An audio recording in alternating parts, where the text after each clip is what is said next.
Don't you just love leaving your house in the morning to the sun shining through the trees, leaves falling all around, and a crisp smell in the air? I do.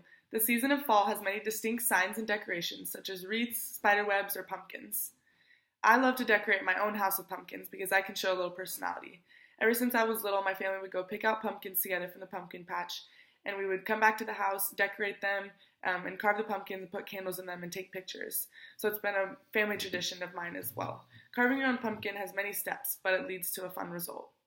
Carving pumpkins has an interesting history and makes a great activity. So today I will cover the history of pumpkin carving, how to empty and clean the pumpkin, how to choose your pumpkin, and how to carve a design into the pumpkin.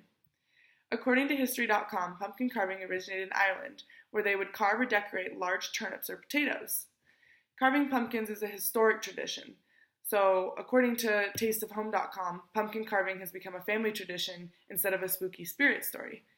This spooky spirit story came from an Irish folktale from a man named Stingy Jack. He was a drunk man who would wander the town, and one day he met Satan, and Jack was told that he was going to hell, so he made a deal with Satan to avoid going to hell, and so he could make an effort to go to heaven.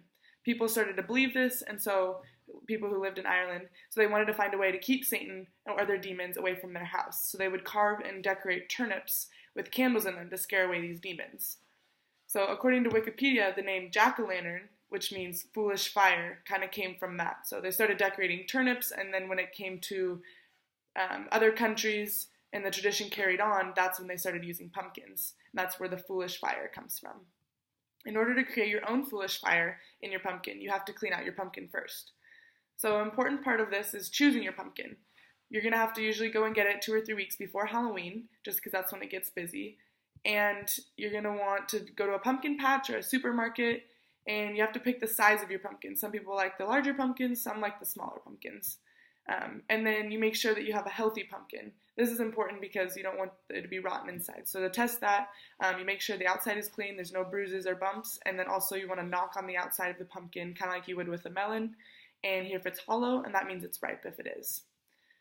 So that's how you choose your pumpkin. And then when it comes to cleaning your pumpkin, you want to make sure you cut off the top of the pumpkin, a circle right around the top, use a sharp knife, and then use a spoon or your hand to empty out the insides of the pumpkin. There's going to be guts and there's going to be pumpkin seeds. Usually I throw the guts away and collect the pumpkin seeds to make pumpkin seeds later. It's kind of a Halloween tradition. Use a scraping device or like a spoon to trim the insides of the pumpkin until it's smooth.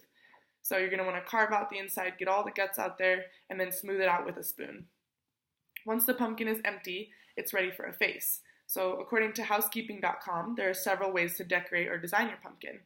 Pumpkins can be decorated or carved, like I was saying. You don't actually have to carve into the pumpkin, you can decorate the outside.